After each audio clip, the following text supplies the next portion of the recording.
Hello, and welcome to our Lost Girl Rewatch podcast. I am Scott, and this is the amazing Stacie. Stacie, how are you today?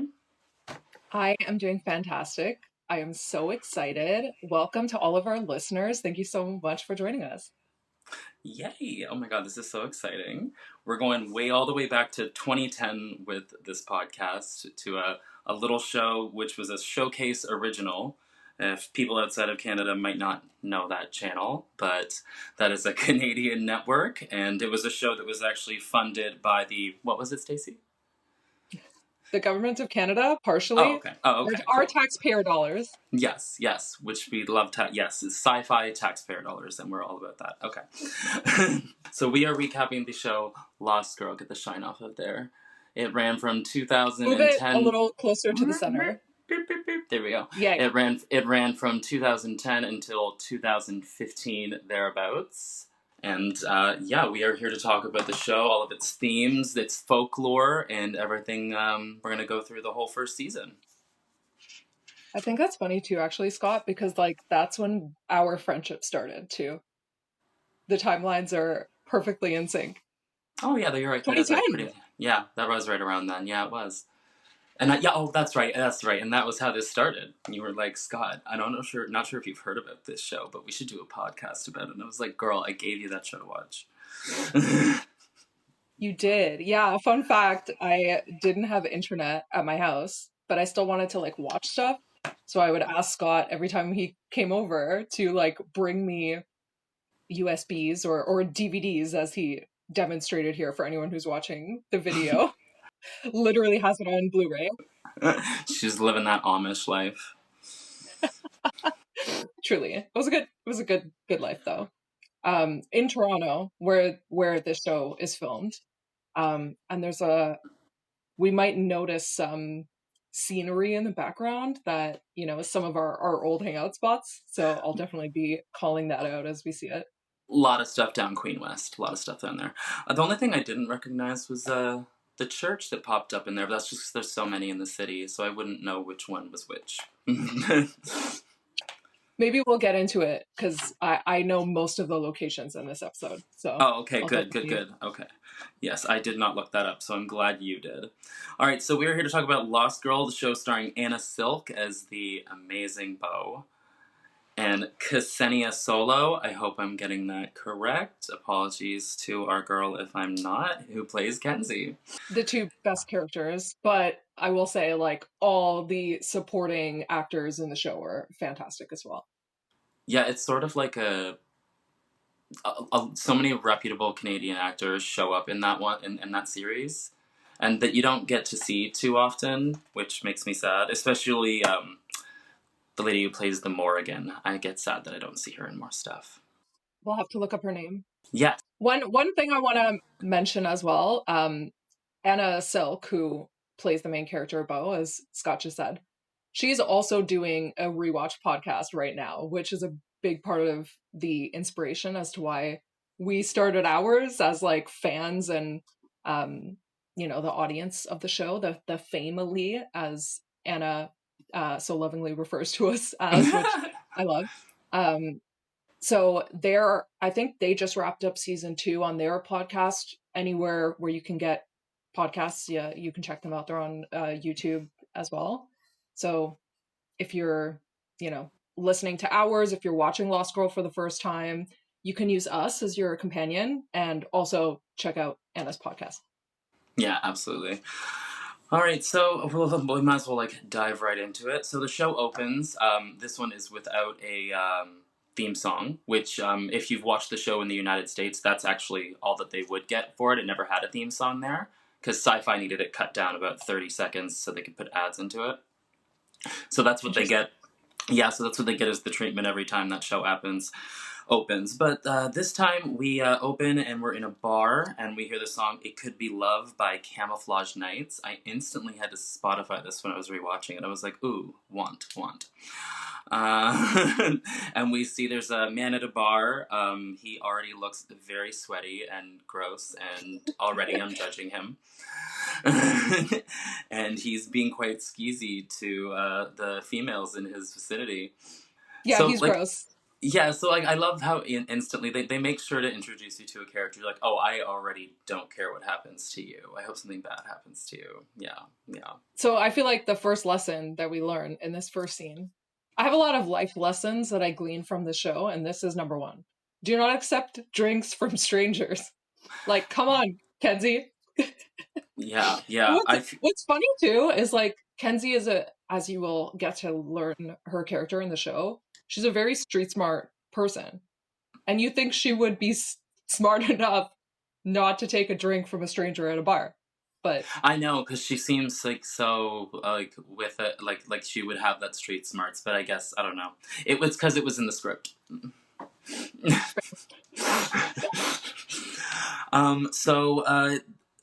Ominously, as he's talking to Kenzie, once she's drinking that drink that has been passed to her by this gross, sweaty man that we have seen him roofie, he says that he has time to kill.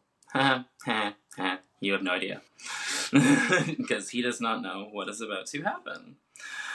It's also interesting because we do, after this scene, we do go to an elevator and he attempts to do what he does to her, and the show, especially back in 2010, to basically have what is that attempted SA scene. I thought that was quite pushing the boundary for that time. as the opener of the episode of the season of the show, And absolutely. never mind the WTF moment when Bo comes in and interrupts that moment and asks him for a kiss. And as an audience member, I'm imagining what it would be like to see that for the first time. And you're like, what, this is, you are not helping. What are you doing? Until you realize what's going on. When she kicks his ass in her supernatural way. Well, I think they try to inform the viewer immediately when that elevator opens, because you see the immediate change of demeanor in Bo's stance and the way that she carries herself, as opposed to being behind that bar. It's a completely different person. Like, she walked in there being like, I am going to end this person, and I'm going to enjoy it. And you could see it on her face. And even before that, like, I mean, Anna Silk is amazing, but her when she's like noticing that this guy, he actually tried to slip, stuff into a drink for Bo, who is the bartender, and she's like, it's policy, I can't take this. And she sees from across the bar, oh, he's given that drink to this woman, I have to go help her out. But you can see that just in the look on her face immediately, that like, okay, she knows what's going down and she needs to intervene. And that's what I love about so many actors, where like it's like they didn't say a word, but they've conveyed all of their feeling and exactly what they're about to do, just by being like, just looking over into the distance, and it's like, oh, okay, I understand what you're about to do. He's in trouble now. And yeah, so Kenzie is, recording Bo sucking the energy out of this dude. You don't really understand what's going on at this point, Yeah, but her eyes are glowing blue, and we just see what the same blue energy being sucked out of him and into her. yeah, I think it's funny that at the time that the show was, airing, people weren't like live streaming on, TikTok or Instagram or whatever. So thankfully Kenzie just recorded the video with the plan to post it later. She says this is going to go viral. Oh, absolutely. Yeah, that's exactly what she says as she's doing it. And the man is now lifeless on the ground, with looking very decrepit, but also with a big creepy grin on his face, which I thought was a good way of displaying like his mind state as he died. Was he having a good time? We don't know. We also hope he wasn't. He got his comeuppance. So Bo attempts to leave, showing that maybe she's just learned to not have an attachment to anybody, because she tries to leave without Kenzie, and she put, what about me? And so Bo decides to come back for her, which you can tell that's probably not something she's done before. And right after she puts her on her shoulder, she goes, I saw you eat some dude's face. It was amazing. I like the one-liners they give her in the show are like amazing. So many of the characters have great one-liners, but Kenzie is the queen, Yeah. obviously. So, flash forward, the cops show up to the scene. We do not know what their names are, but we can clearly see once the police get into the elevator, and one of them says, that this kill is sloppy and they do not recognize this specific kind of kill, indicating that these police officers may be cops, but they are also something else. They have an idea, but they're not sure what did it. Not who, what. So we're starting to understand, okay, we're not in a normal everyday world here. Which, though it does film in Toronto, does not take place there, because she looks on a map or something later and it says they're somewhere else. I didn't hear where, but it wasn't Toronto. I don't know if they ever actually mention where the show is supposed to be. They definitely don't say it's Toronto. No, they just mention where the glass factory is, so we can wager that it is in the United States, I think, but I can't remember where exactly she said the town was. So since it was sloppy, it shows that Bo does not know that she's not supposed to leave evidence with this kind of stuff, so she just leaves bodies wherever she goes, I guess. She doesn't know she's whatever she is, so she doesn't know she's not supposed to be sloppy. But what she doesn't know is that the cops have gotten a tape from the garage, and they see her taking Kenzie and putting her in a van and driving off. So I have to call out already outfits, and I'll do this a lot. Hale is wearing a leather fedora, which is like so ballsy. He wears a lot of fedoras in the show, as you will see later. It's kind of his signature thing. But leather is definitely a textile that is heavily used in the wardrobe in this show. Sign of the times, I think, for the fedoras, yeah. But also just I think the whole aesthetic of the show, like it makes sense. But never with Hale's wardrobe. It's just a little detail that I noticed that I think they were still trying to feel out what the aesthetic was of each person's character. Yeah, because everyone dresses in a really distinct way. Yes, exactly. Like the character that the redheaded cop, he kind of just dresses like a regular cop, whereas the other one, he kind of dresses more like a detective.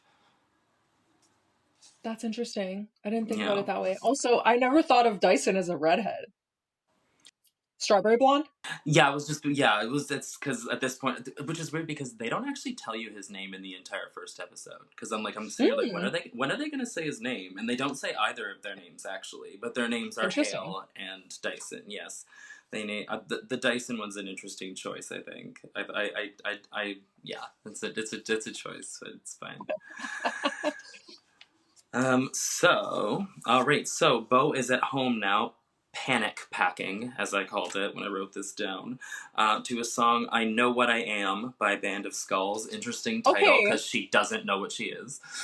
Dude, I literally wrote exactly this in my notes. So first of all, like I love that you're calling out, because this was me saying I need to look up what song this is because I love it. Yeah. And then when I see the title of the song, I'm like, oh, this is even more intentional than I thought it was. It's not just like a fun rock tune. It's like actually telling us something about the story that she doesn't even know what she is. So it's very ironic. Yeah, I Spotified it and was like, this is a Stacie song for sure. She's gonna like this. Band of Skulls is the band. Check them out. They're really good. So they have some conversations. We find out that Kenzie does not have any ID at all, as Bo went through all of her wallets, plural. But then she tries to lie to Kenzie, saying that what happened did not happen, and then sees the video on the phone. You kids in your darn video phones. I cannot believe that video, that line. Just as 2020, in like 2024, it's like, whoa, oh my god. Yeah. Another interesting thing that happens is that they introduce themselves. They say that what their names are to each other, Kenzie and Bo, and Kenzie seems inclined to help Bo and almost join her almost immediately because, as she says, normal people don't stop to help strangers, which is so sadly true. And so she sees that quality in Bo and was like, okay, well, this will be a key, like, if I want to survive, because her character is clearly about that survival, that she needs to be with Bo. I think this line comes a little bit later in the show, but she says, like, Kenzie says, you know, my mom always told me to find the toughest girl or person on the playground and, you know, make friends with her.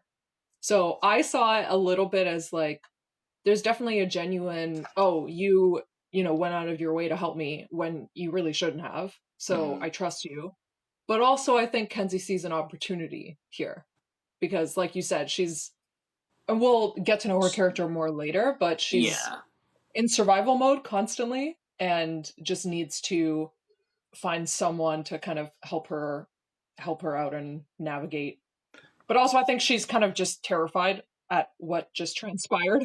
Yeah, she is genuine, but she also is. There is a twinge, like a little like twinge of her being opportunistic for sure, 100%. Because she sees, there's like, okay, so there's something here. I mean, if I can get a viral video out of this, I can at least get like, I'm sure she's thinking she can get something Mm-hmm. else, which I would not be thinking at the same time if I was her.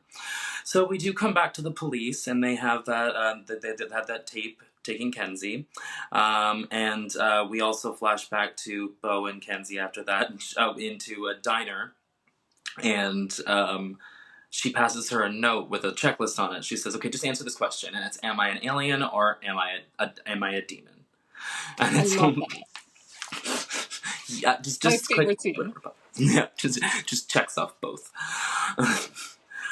So she explains to Kenzie that she doesn't know what she is, but she has a hunger that builds and she can't control. And then Kenzie goes, "Oh yeah, you should work on that." She says that's no way to live. Yes, that's right. There's no way to live. You should work on that. Then Bo, because I don't have another way of putting this, we can blame the TV show True Blood for this. Bo glamours the waitress and gets out of having to pay for what the food they just ate. We come to a bar, to a seemingly ordinary bar with the cops and a seemingly ordinary bartender, who he is played by Rick Howland, and his name is Trick. We don't know much about him until they start a conversation about what they found and the evidence that was left behind. And the bartender says that it's the beginning, as if Bo's arrival has triggered a series of events that's going to start. Yeah, Trick knows what's going on. Yeah. It's very clear the minute you meet him that he knows exactly who Bo is. He was expecting her. So he's got some secrets. Yeah, 100%. And like, and especially rewatching it, you're like, I didn't realize that they were, because you miss stuff when you watch it the friend. Plus, it was such a long time ago that it's the beginning. It was like, Mm. oh, he really did know what was going on. Okay. So Kenzie calls her a sex superhero. All right, all right, and offers to be her manager. So they get this is while they're walking down an alleyway, at which point they reach a car, try to start packing it, and the cops show up that we were familiar with earlier. The So one of there's the I I gotta jump in here and say a couple no, things. yeah, go ahead. One quote that I love. This is life lesson number 2. Kenzie says, "Learn to enjoy your shit already," Oh my which is god, like something I feel like we all need to hear sometimes. just live in the present. Yeah, Yeah, she's telling Bo that like, hey, I know this probably sucks for you because like you mentioned, you don't really understand how it works, but you can use this to your advantage.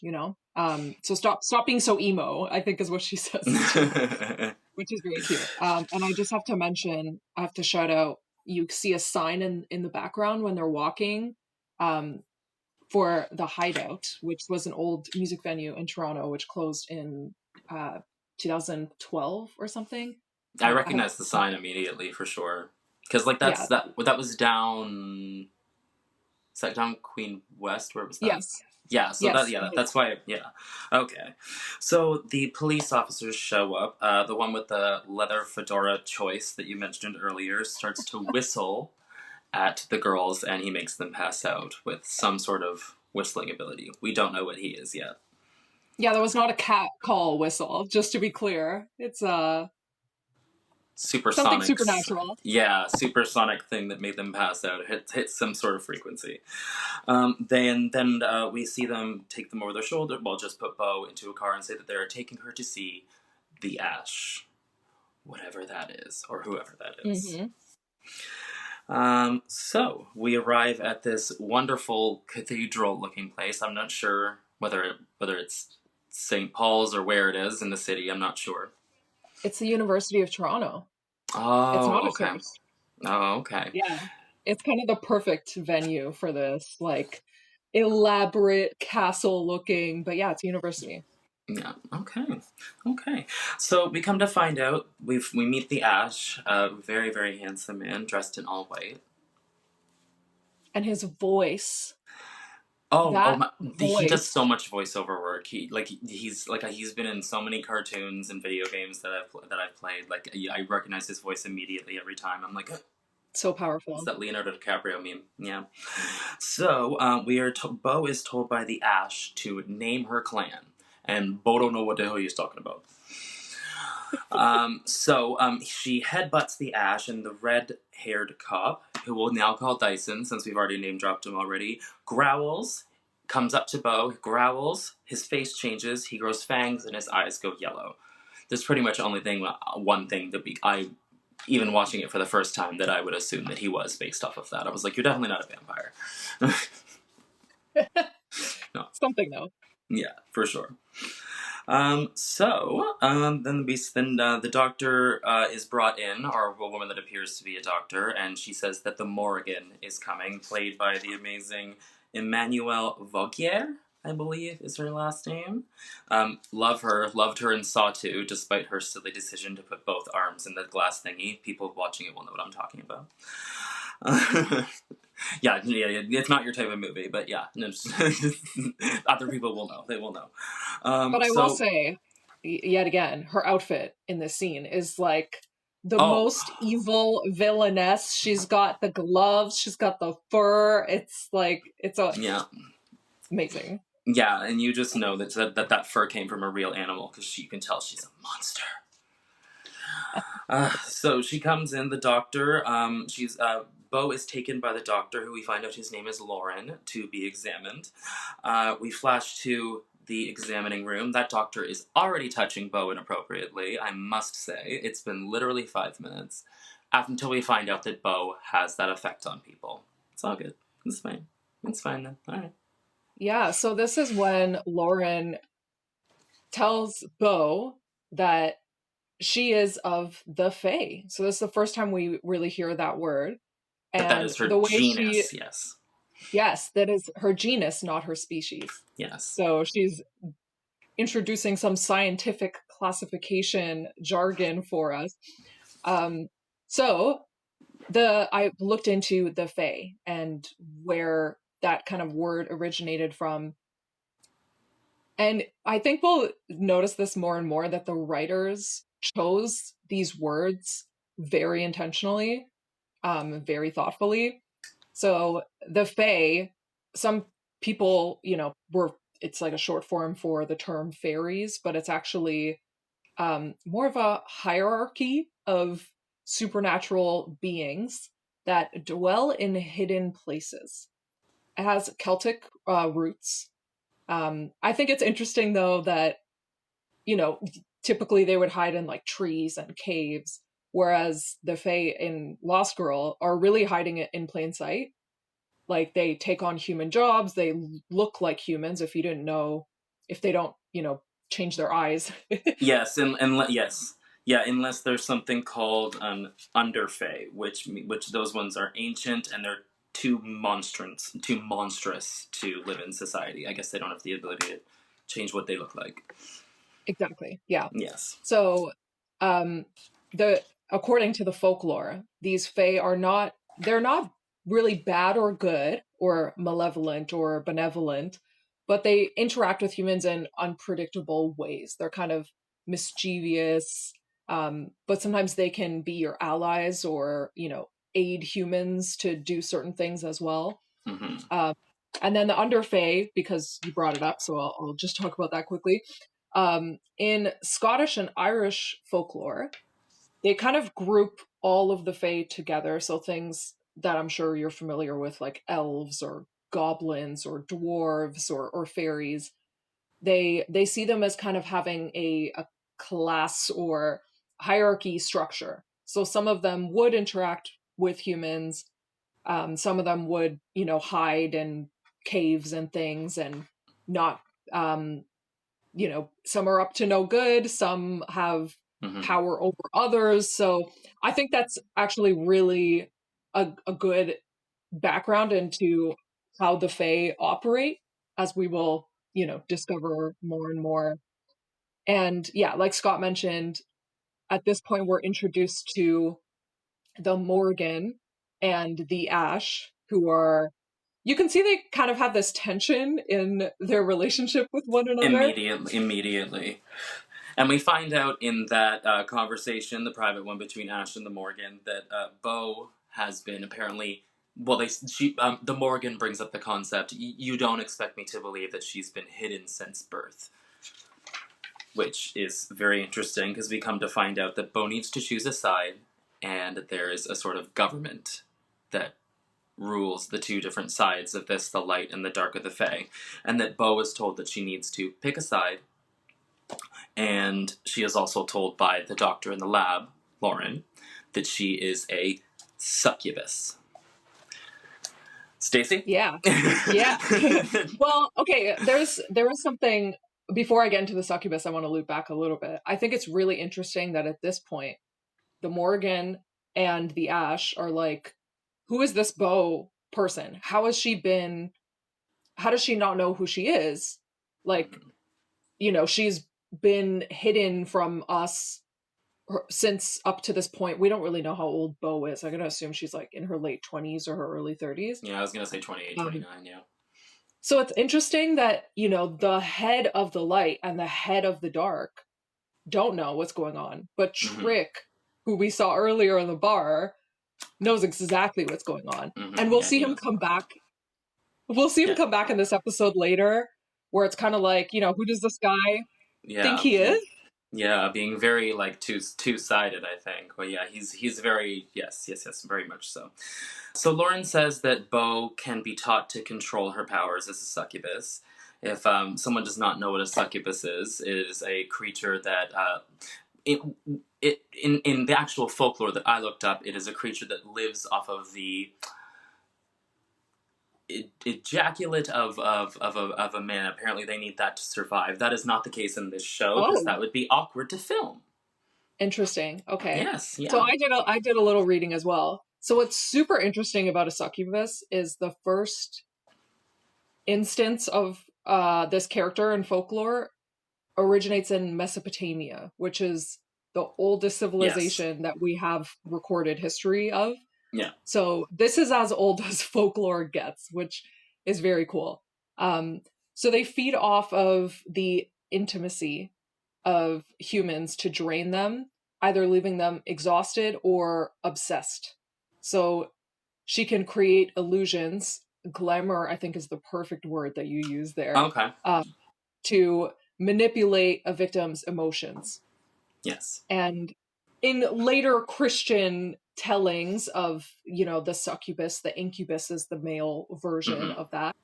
It has a lot of baggage with like sin and, female autonomy and, liberation in, a woman's body and her power, and seeing that as like dangerous, sinful lust. So that will come up a lot throughout the show. Yeah, because there's definitely no history of that in the real world. Alrighty, so I think, we are reaching around the half-hour mark here. If you want, I think now we should probably take the very small break and then come back and finish up in however long it takes to insert an ad here. Listen here, Norma Faye. We have a millennia-old two-party system, and it works just swell, because membership is mandatory. And welcome back to the Lost Girl Rewatch podcast. We are discussing Lost Girl Season 1, Episode 1. It's a Fae world? I don't remember how many. We'll cap it at 5 or 6, however many that was. You said that you wanted to talk about the Morgan a little bit. Yeah, so first of all, I love how she's already changed her outfit. So her and the Ash have their little It's been 15 minutes. She's already like. Her and the Ash, I will say. So the Ash, similarly to you, the Morgan's dressed in black, the Ash is dressed in white. He's got a little olive green in there. I love it. They decide, we gotta give Bo the trials so she can choose. And then they immediately do a wardrobe change, obviously. Like, let's do this, but first I just need to go straighten my hair really quickly, and I gotta just to get changed. If you guys don't mind, I'll be back. Just give me like 15, and then we can continue this life or death trial that needs to be resolved right now. But first, an outfit change.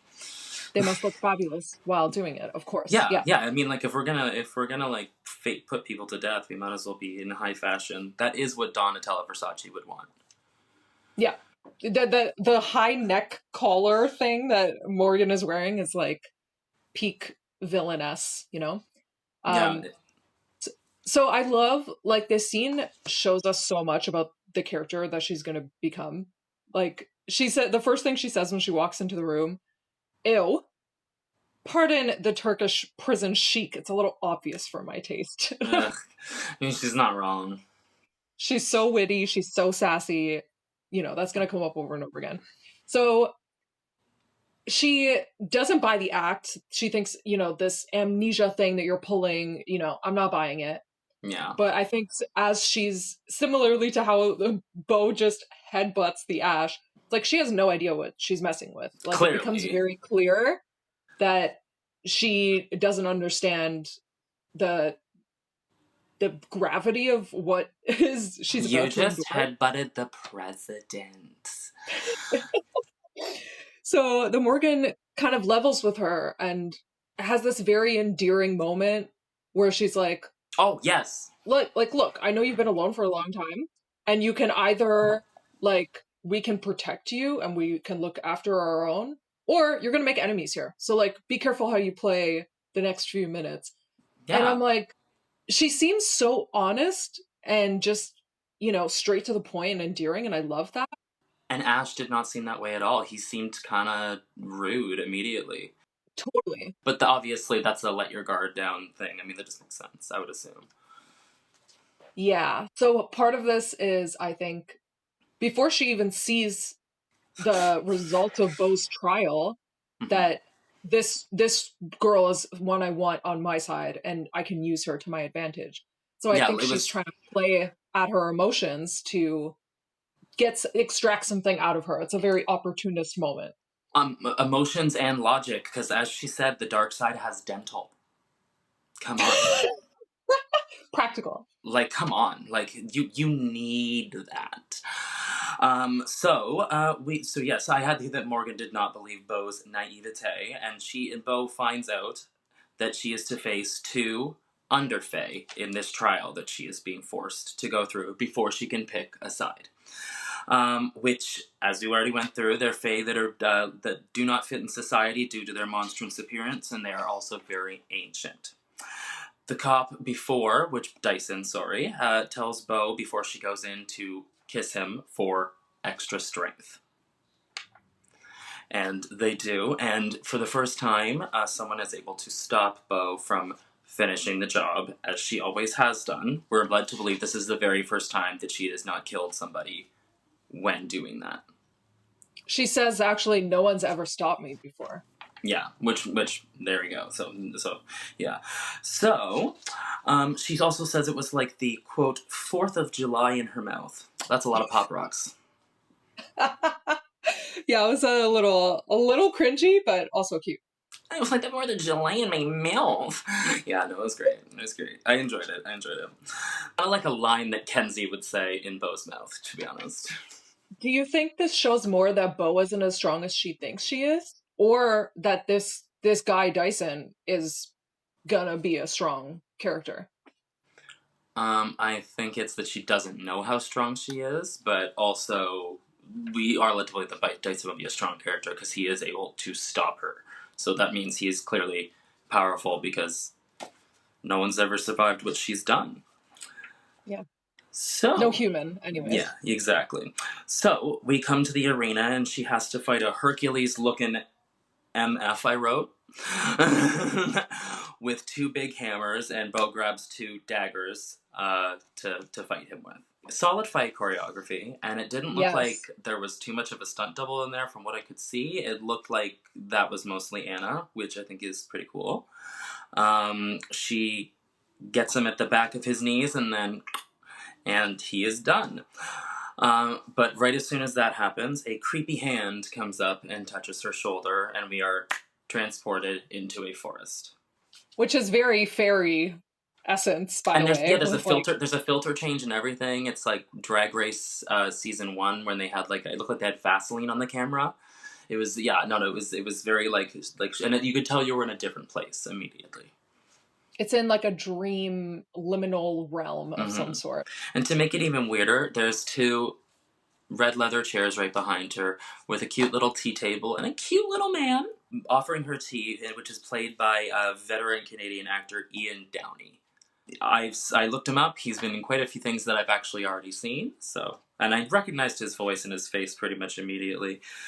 He said he wanted privacy, and we're led to believe this is obviously the second trial that she has to go through. This is very obvious to the audience, I think, and that they don't have a lot of time. And he tells her that he is a pain eater. Is there any mythology to one of those, or is that an original creation? I stopped there. Yeah, I feel like it might have been an original creation for the show, but I'm sure there's something in some sort of lore somewhere that takes away people's pain. I'm sure that exists. So he wants to talk, and he wants to take all her pain away, he says. We flash back to reality, and we see that he is a tall, slender, gray-looking, very creepy-looking man with a flat, almost looking like a certain gray character from a certain awful woman book series, Harry Potter. Sorry, it looks like he who shall not be named. So, yeah, I was just about to say that. I know. I literally had a thing ready to go for that. Like it's already in the lore of that, and I didn't even use it.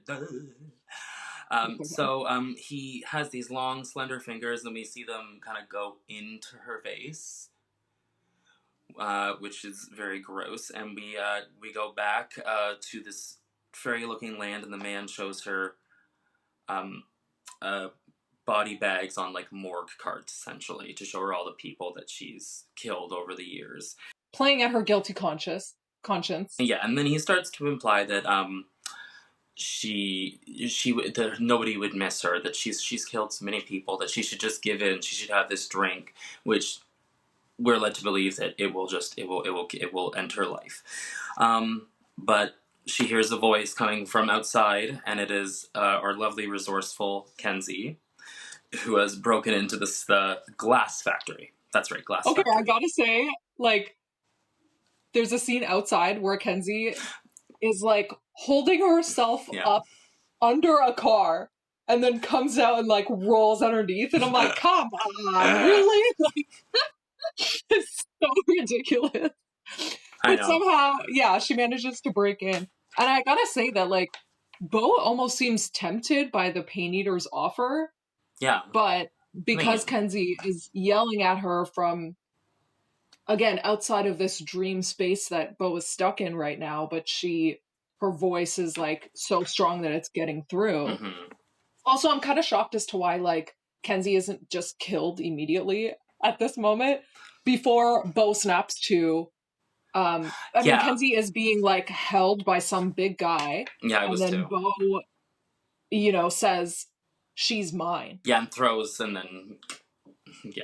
I don't think she understands what that really meant yet. Yes, everyone has taken that quite literally. Yes, she does not understand that yet. So, yes, Kenzie wakes her, and they say, you've passed your trials. You need to choose a side. And she yells, I'm not going to yell, neither.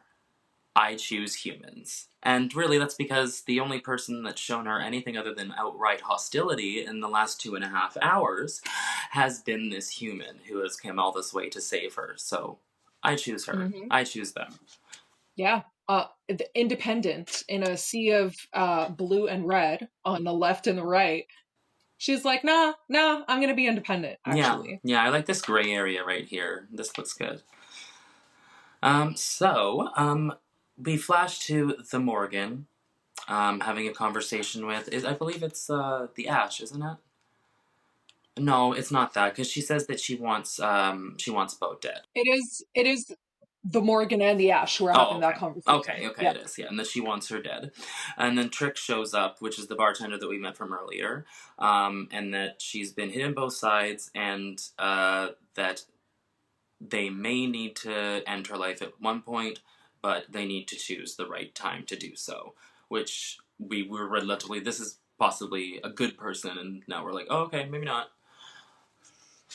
I don't think at this point, like, all we know is bad things about him. Yeah, Really. kinda. Well, we're led to know that he knows what's going on, and until that line, we didn't know that he would ever mean Bo harm, I don't think. Right. Yeah. Right. So Bowie? Oh, okay. All right, cool, whatever. That's it. Bo and Kenzie are freed, but they're told that Bo cannot leave town. Dyson gives her his card just in case they need him in the future, which we all have a feeling they're going to need his help. And then they look at the city with all the strangers in it and say, now we know that anybody can be Fae. And Kenzie tells Bo that she's only into guys, and Bo says that she will try to contain her excitement. And that is the end of episode 1. I love that everyone's sexual orientation is made clear in the first episode. Immediately. I don't know if Bo's really shown it quite yet, but definitely, you know, she's got chemistry with the doctor, with Lauren. Mm-hmm. She's clearly got chemistry with Dyson. We know she probably leans both ways, you know? Yeah, but for sure, with that scene with Lauren, it was kind of, it like, may have been Bo being into it, but it was also her being like, oh, I can use this girl to get out of here. Which she tries to, and obviously that doesn't work. Like, there's obviously security here. Come on, girl. Yeah. We see that she uses flirtation to get what she wants. Yeah, basically. Exactly. And that pretty much wraps up this episode. Yeah, that wraps up season 1, episode 1, recapping season 1, episode 1 of Lost Girl. Yeah, my thoughts at the end. Mm-hmm. I'm interested to see how the dynamic between Kenzie and Bo will play out. These, like I said, you know, Bo and Lauren and Dyson, so the doctor and the, what did you call him? The redheaded cop. I still can't get over it. Like, is he redheaded? I don't know. Now I'm questioning everything. You know, who are they? How are they going to come back into the scene? Mm-hmm. Who is this mysterious Trick guy, and how does he, you know, the Morgan even says, like, you have no station here, old man. Yeah, why are you so shady? He doesn't seem like you have any leg to stand on here, is from what we're getting told by as the audience. Yes. There's a lot of mystery, a lot of breadcrumbs that we will be following the trail on. Yes, we will be doing that for the full, 13 episodes of this season. We will follow the bread trail together. I mean, we're a brand new podcast. Obviously, we're just starting here, guys. Yeah. So we would really appreciate if you, wherever you're listening to this, on Spotify, or if you're watching us on YouTube, subscribe, follow, leave us a 5-star rating. Yes. Tell your friends, share on social media, just like help spread the love to people who you know who already love Lost Girl, or to people who've never watched it before. My secret plan here is to get as many people to watch the show as possible, because it's so fun. It's very like escapist fun, but there's also so many layers to like unravel, and like metaphors that are going on. Yeah, and it's also really human though too, and it's got a lot of like soul, the show. Totally. Even though it's like very sci-fi, it's really about the relationships between the characters. Mm-hmm. Yeah, I've always kind of seen it more of like fantasy, just because it's more like magical creatures and stuff. But yeah, no, there's definitely sci-fi elements at certain points of the show for sure. It's a little horror, a little comedy, drama, romance. There's something for everybody. We're gonna get into the romance for sure, because after all, it is a show on Showcase, and they did go full tilt with a lot of it. Yeah. So we will be on Instagram, TikTok, all the social stuff. We're still getting all these things set up. But if anyone wants to know where they can watch the show, because it's not the easiest to find on, you know, the main streaming platforms. You can get it on Blu-ray.